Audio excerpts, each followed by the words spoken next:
بسم اللہ الرحمن الرحیم الحمد للہ والصلاة والسلام علی سیدنا محمد وعلی آلہ واصحابہ اجمعین اما بعد فاعوذ باللہ من الشیطان الرجیم بسم اللہ الرحمن الرحیم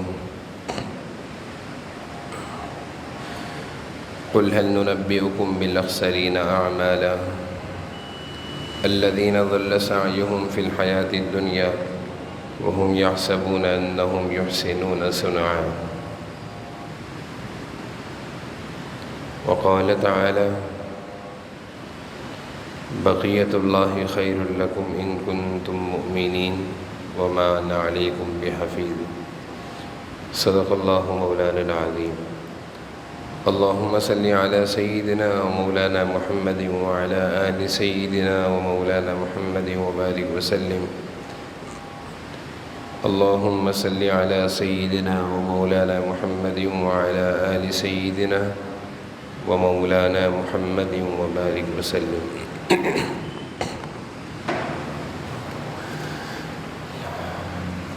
میرے قابل احترام بزرگوں اور عزیز بھائیوں، ایک دور میں اسلامی معاشرے کا یہ امتیاز تھا، یہ خصوصیت تھی کہ اس معاشرے کے لوگ نہ دھوکہ دیتے تھے نہ دھوکہ کھاتے تھے، لا یغلو ولا یغلا، کہ اس معاشرے کے لوگ سلیم الفطرت لوگ تھے، حضور اکرم صلی اللہ علیہ وسلم کی صحبت یافتہ لوگ تھے۔ تو اس معاشرے کی جہاں اور بہت ساری خصوصیات تھیں، اچھائیاں تھیں، ان میں سے ایک یہ بہت بڑی خصوصیت تھی کہ نہ دھوکہ دیتے تھے نہ دھوکہ کھاتے تھے۔ دھوکہ دینا تو سمجھ میں آتا ہے، لیکن دھوکہ کھاتے بھی نہ تھے، دھوکہ کھانے سے بھی بچ جاتے تھے۔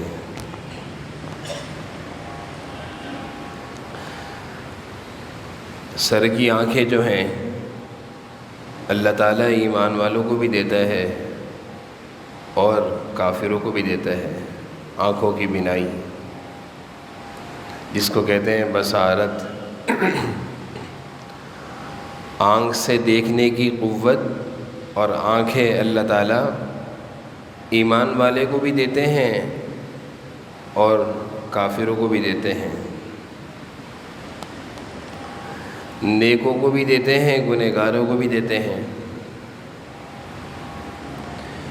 لیکن بصیرت، دل کی آنکھیں جو کہ ایمان اور تقوی کا نور ہوتا ہے، وہ اللہ تعالیٰ ایمان والوں کو، تقوی والوں کو ہی دیتے ہیں۔ تو اس معاشرے کے لوگ سارے کے سارے تقوی والے تھے، ایمان والے تھے، تو اللہ تعالیٰ نے ان کو بصارت تو دی تھی، بصیرت بھی ان کے پاس تھی، اور وہ بصیرت کیا ہے؟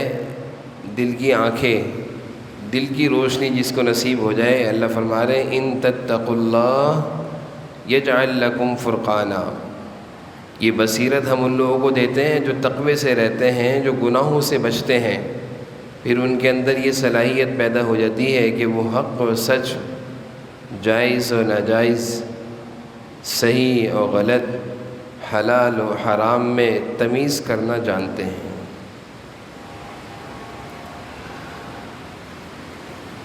حدیث میں جناب نبی کریم صلی اللہ علیہ وسلم نے ارشاد فرمایا اتقوا فراست المؤمن فإنہ نور بنور اللہ،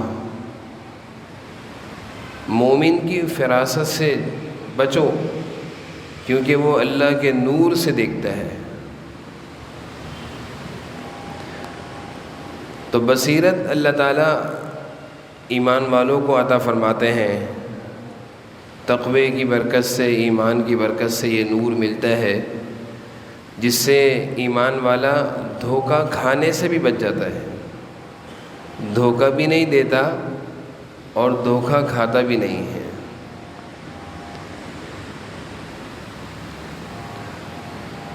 تو اسلامی معاشرے کی یہ خصوصیت تھی، یہ امتیازی شان تھی کہ اس معاشرے میں رہنے والے لوگ نہ دھوکہ دیتے تھے نہ دھوکہ کھاتے تھے۔ حضرت عمر رضی اللہ عنہ کی خلافت کے زمانے میں رومیوں کے بادشاہ نے اسلامی معاشرے کے جائزے کے لیے اپنے ایک نمائندے کو بھیجا کہ جاؤ دیکھ کر آؤ اسلامی معاشرہ کیسا ہوتا ہے، جہاں اسلامی نظام قائم ہوتا ہے وہاں لوگوں میں کیسا رہن سہن، لوگوں کے معاملات، اخلاق، کردار کس طرح کے ہوتے ہیں۔ یہ رومی بادشاہ کا نمائندہ مسلمانوں کی ریاست میں آتا ہے مدینہ منورہ، اور یہ بڑا ہی چالاک تھا۔ یہ جائزہ لینے آیا تھا، اس معاشرے کی رپورٹ بنا کر اس نے اپنے بادشاہ کے سامنے پیش کرنی تھی۔ تو یہ جائزے کا آغاز مسجد سے کرتا، مدرسے سے کرتا، دینی مرکز سے کرتا، دینی تربیت گاہ سے کرتا، خانقاہ سے کرتا نہیں۔ یہ جائزہ لینے آیا تھا، اسلامی معاشرہ اور اسلامی ریاست کو دیکھنے آیا تھا، تو یہ سیدھا مسلمانوں کے بازار میں گیا اور مسلمانوں کے معاملات کو اور خرید و فروخت کو اور لین دین کو اس نے اچھے طریقے سے جانچا، اور واپس ہو گیا اور اپنے بادشاہ، روم کے بادشاہ کو جا کر اس نے جو جائزہ رپورٹ تیار کی تھی وہ صرف 2 الفاظ تھے۔ وہ صرف 2 لفظوں پر اس نے مسلمان اور اسلامی ریاست کی جائزہ رپورٹ تیار کی تھی، لا یغلو ولا یغلا۔ اے بادشاہ وقت، میں اسلامی معاشرے اور حضرت عمر کی خلافت کا ایریا اور ان کا رقبہ جہاں پہ خلافت قائم ہے اس جگہ کو دیکھ کر آیا ہوں، جائزہ لے کر آیا ہوں، اور میں نے 2 الفاظ میں پوری رپورٹ پیش کی آپ کے سامنے کہ وہاں کے لوگ لا یغلو ولا یغلا، نہ دھوکہ دیتے ہیں نہ دھوکہ کھاتے ہیں۔ یہ جائزہ رپورٹ اس نے کسی مسجد سے نہیں بنائی تھی بھائی، نمازیوں سے نہیں بنائی تھی۔ اس نے کہا تھا مسلمان کے ایمان کا، اس کے ایمان کی پختگی کا، اس کے کردار اور اخلاق کا بازار سے پتہ چلے گا کہ نماز تو اس کی بہت اچھی ہے، مسجد میں تو یہ مسلمان ہے، دیکھنا یہ ہے کہ یہ مسلمان بازار میں بھی ہے، یا یہ کہتا ہے کہ معاملات دین سے باہر ہیں کیا؟ نماز روزے کا نام دین ہے، صرف معاملات دین سے باہر ہیں، جو چاہیں ہم کریں، جائز ناجائز، حلال حرام، سود رشوت دھوکہ خیانت، اور کہنے کو ہم نمازی ہیں، مسلمان ہیں۔ غیر بھی اس چیز کو سمجھتے ہیں، ان کو ہماری نمازوں سے کوئی خطرہ نہیں ہے، ان کو ہمارے روزوں سے کوئی خطرہ نہیں ہے، ان کو پتہ ہے کہ مسلمان دھوکے باز ہیں، ان کے بازاروں میں جھوٹ بھی چلتا ہے، خیانت بھی چلتی ہے، غلط بیانی بھی چلتی ہے، اس لیے وہ بے فکر ہے کہ یہ کبھی عبادت گزار نہیں بن سکتے، ان کی دعائیں کبھی قبول نہیں ہوں گی، یہ کتنے ہی سجدے کر لیں، ان کے پیٹوں میں جھوٹ اور خیانت اور رشوت اور سود اور خیانت کا مال اترا ہوا ہے، ان کی عبادتیں اور ان کی دعائیں کہاں سے قبول ہوں گی؟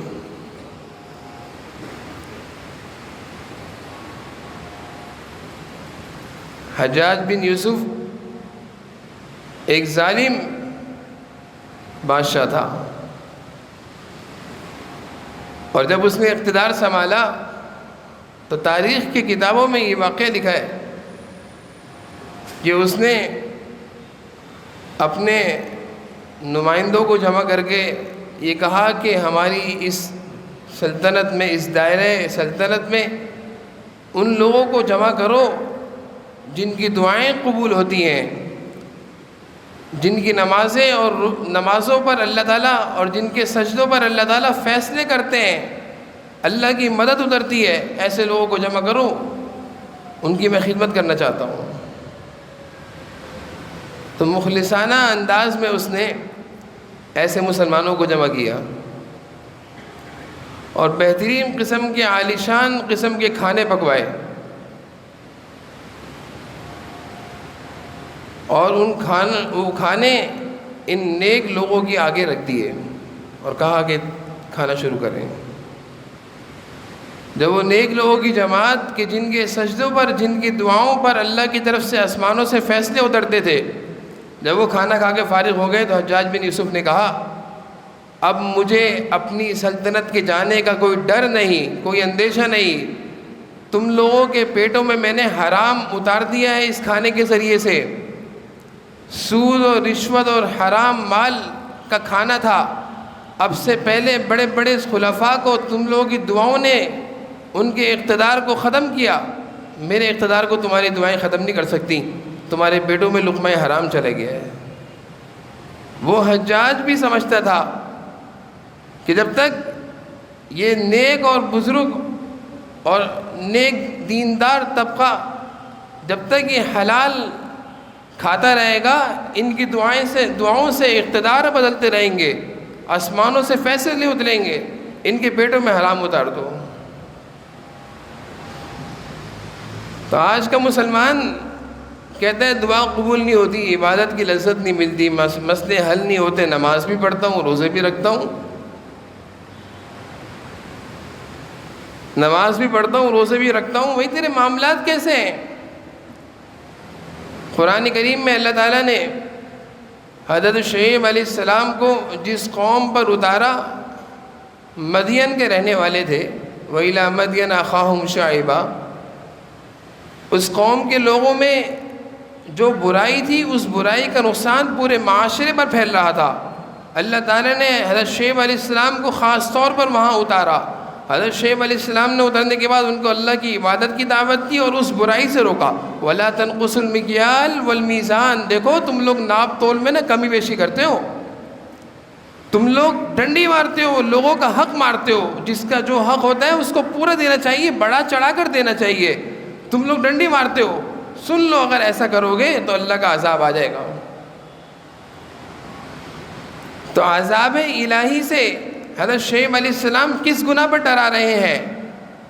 کہ مال کا استعمال صحیح نہیں ہے بھائی، کمائی کے دھندے صحیح نہیں ہیں، ذریعہ آمدن صحیح نہیں ہے، اپنی آمدنی کو ٹٹولیں، اپنے ذریعہ معاش کو ٹٹولیں، علماء اور مفتیان کے سامنے کھول کر رکھ دیں کہ میں اس طرح کماتا ہوں، بتائیں یہ صحیح ہے یہ غلط ہے۔ یہ نہ سمجھیں کہ میری نماز مجھے حرام سے بچا، میری نماز کی برکت سے میں حرام کے نقصانات سے بچ جاؤں گا، ہو سکتا ہے کہ نماز سے بھی چلے جائیں اس حرام لقمہ حرام کی نحوست کی وجہ سے۔ تو ہوا کیا؟ قوم شعیب نے کہا یا شعیب اصلاتک تأمرک ان نترک ما یعبد آباؤنا او ان نفعل فی اموالنا ما نشاء، یہ کیا تمہاری نماز ہمیں اس کام سے کیوں روک رہی ہے؟ ہمارا مال ہے، او ان نفعل فی اموالنا ما نشاء، ہم جو چاہے کریں، جیسے کمائیں جیسے کھائیں، حلال کمائیں حرام کمائیں، سود لیں رشوت لیں دھوکہ دیں خیانت کریں، تمہیں کیا حق بنتا ہے؟ تم نماز اور روزے تک کی بات کرو۔ اس سوچ کے رکھنے والے مدین کے رہنے والوں پر اللہ کا عذاب آیا اور سب کے سب ہلاک و برباد ہو گئے، پوری قوم کو اللہ تعالیٰ نے ختم کر دیا، صرف وہ لوگ بچے جو شعیب علیہ السلام کی بات ماننے والے تھے۔ آج ہم بھی اس گناہ کو گناہ نہیں سمجھتے بھائی، دھوکہ دینا، خیانت کرنا، غلط بیانی کرنا، یہ دجالی آج کے دور کی سب سے بڑی فتنہ اور خرابی ہے۔ دجال بھی یہی کرے گا، دکھائے گا کچھ، کرے گا کچھ، دکھائے گا جنت ہوگی جہنم، دکھائے گا بڑے حسین و جمیل باغات، ہوگی وہ اس کی جہنم اس کے پیچھے، اور دکھائے گا تکلیفیں، مشقتیں، اور اس کے پیچھے ہوں گے اللہ کی رحمت۔ تو آج کے اس دور میں، اور یہ دور، یہ زمانہ، اور ہمارا یہ معاشرہ دجالی چال کا مظاہرہ کر رہا ہے کہ آج کا مسلمان بھی کہتا کچھ ہے، کرتا کچھ ہے، دکھاتا کچھ ہے، دیتا کچھ ہے، زبان کچھ ہے، معاملہ کچھ ہے، اور اس کو گناہ بھی نہیں سمجھ رہے، اور اس کو برائی بھی نہیں سمجھ رہے۔ قوموں پر عذاب، ہلاکت، اور اللہ تعالیٰ نے قوموں کو ختم کر دیا اس گناہ کی وجہ سے۔ لا یغلو ولا یغلا۔ ایمانی معاشرے کی تو یہ خوبی ہے، مسلمانوں کی یہ خوبی ہے، یہ عادت ہے کہ دھوکہ بھی نہیں دیتے، دھوکہ بھی نہیں کھاتے۔ جناب نبی کریم صلی اللہ علیہ وسلم بازار میں تشریف لے گئے، گندم کا ڈھیر لگا ہوا تھا، آپ نے گندم کے ڈھیر کے اندر ہاتھ ڈالا تو اندر سے گندم گیلی تھی، اوپر سے سوکھی تھی۔ یہ ایک طریقے سے دھوکہ دے کر گندم بیچی جا رہی تھی کہ گیلی گندم کی وہ قیمت نہیں ہوتی جو سوکھی گندم کی ہوتی ہے، اور گیلی گندم ہمیں عموماً ضائع ہو جاتی ہے، لیکن وہ دکاندار سوکھی دکھا کر گیلی بیچ رہا تھا۔ آپ نے فرمایا وہ ہم میں سے نہیں جو مسلمانوں کو دھوکہ دیتا ہے، وہ ہم میں سے نہیں جو مسلمانوں کو دھوکہ دیتا ہے۔ تو حضور صلی اللہ علیہ وسلم نے تو اس طرح اتنی سختی والے معاملات رکھے، تب جا کر ایک معاشرہ تیار ہوا، تب جا کر صحابہ کی جماعت تیار ہوئی، تب جا کر مدینہ کی ریاست قائم ہوئی، کہ جس معاشرے کی بہت ساری خوبیوں میں سے ایک خوبی یہ بھی تھی، لا یغلو ولا یغلا، نہ دھوکہ دیتے ہیں نہ دھوکہ کھاتے ہیں۔ اور عجیب تربیت تھی۔ ایک موقع پر آپ صلی اللہ علیہ وسلم نے فرمایا کہ اے صحابہ کی جماعت، کبھی کسی کو دھوکہ نہیں دینا۔ حضرت جریر بن عبداللہ گھوڑا لینے چلے گئے بازار، جو گھوڑا بیچ رہا تھا وہ 300 درہم مانگ رہا تھا۔ حضرت جریر بن عبداللہ کہہ رہے نہیں، یہ 400 درہم کا ہے۔ خریدار قیمت بڑھا رہا ہے، بیچنے والا قیمت کم کر رہا ہے، الٹا ہو رہا ہے۔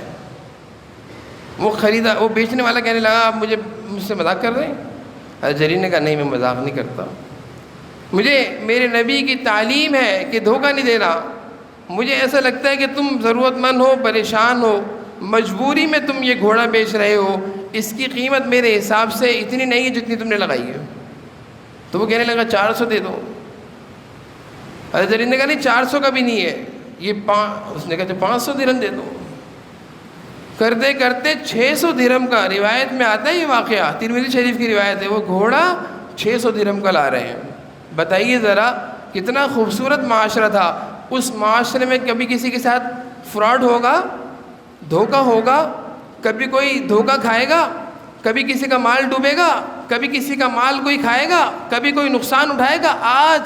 آج اس معاشرے میں ہر شخص ڈسا ہوا ہے، میں سچ عرض کر رہا ہوں، ہر شخص اس معاشرے کا ڈسا ہوا ہے، اور ہم سب اس معاشرے کے فرد ہیں، ہم سے ہی دوسرے ڈس رہے ہیں نا، ایک دوسرے کو ڈس رہے ہیں۔ خدا را اگر اللہ کی مدد اور رحمت چاہتے ہیں، اور اپنے زندگیوں کو درست رخ پر لانا چاہتے ہیں، اور اپنے مال اور کام اور کاروبار اور تجارت میں برکت چاہتے ہیں، اپنی زندگی کا ایک اصول بنا لیں، لا یغلو ولا یغلا، بھائی دھوکہ نہیں دوں گا، میں دھوکہ نہیں دوں گا۔ پھر دیکھیں اللہ کی کیسی مدد ہوگی، پھر دیکھیے گا مال میں کیسی برکت ہوگی، پھر دیکھیے کیسی اللہ کی رحمت ہوگی۔ تو اسلامی معاشرے کی خوبیوں میں سے یہ خوبی ہے کہ مسلمان دھوکہ نہیں دیتے، وہ غلط بیانی نہیں کرتے، وہ جھوٹ نہیں بولتے، وہ خیانت نہیں کرتے۔ یہ مسلمانوں کی خوبیاں تھی بھائی، یہ مسلمانوں کی خوبیاں تھی۔ آج ان خوبیوں کو غیروں کی طرف، خدا کے دشمنوں کی طرف منسوب کر کے کہا جاتا ہے وہ لوگ ایسے ہیں، وہ لوگ ایسے ہیں۔ کیوں ایسے ہیں؟ پہلے کون ایسا تھا؟ انہوں نے یہ خوبیاں کہاں سے لی ہیں؟ قرآن ہمارا ہے ان کا ہے، رسول اللہ صلی اللہ علیہ وسلم کی احادیث ہماری ہیں ان کی ہیں۔ سنیں قرآن کو، پڑھیں احادیث کو، دیکھیں کہ اس میں کیا ہے۔ ان کے پاس یہ تعلیمات نہیں ہیں، یہ ساری تعلیمات ہمارے پاس ہیں، بس افسوس یہ ہے کہ یہ تعلیمات ہماری کتابوں میں ان کے عمل میں آ گئی ہیں۔ ہمارے پاس یہ تعلیمات کتابوں کی حد تک رہ گئی، ان کے عمل میں آ گئی، اس لیے مسلمان کہتا ہے وہ تو ایسے ہے، تو کیوں ایسا نہیں ہے؟ تیرے پاس کس چیز کی کمی ہے؟ اللہ اور اس کے رسول نے تو ساری چیزوں کو کھول کھول کر بتا دیا۔ تو اپنی عادت بنائیں، ہم سب اپنے معاشرے میں اچھائیوں کو فروغ دیں۔ میں بھی اس معاشرے کا فرد ہوں، ہم سب اس معاشرے کا فرد ہیں۔ یہ نہ دیکھیں وہ دھوکہ دے رہا ہے تو ہم بھی دھوکہ دیں، وہ گندگی کھا رہا ہے تو ہم بھی گندگی کھائیں۔ تو شعیب علیہ السلام اپنی قوم کو کہہ رہے ہیں بقیت اللہ ان کنتم مؤمنین، بقیت اللہ خیر لکم، دیکھو جس کا حق ہے وہ دے دو، جو باقی ہے وہ تمہارا حق ہے، اس میں برکت ہے، وہ کھاؤ۔ کسی کا حق مار کر مت کھاؤ، تمہارے لیے بہتر نہیں ہے۔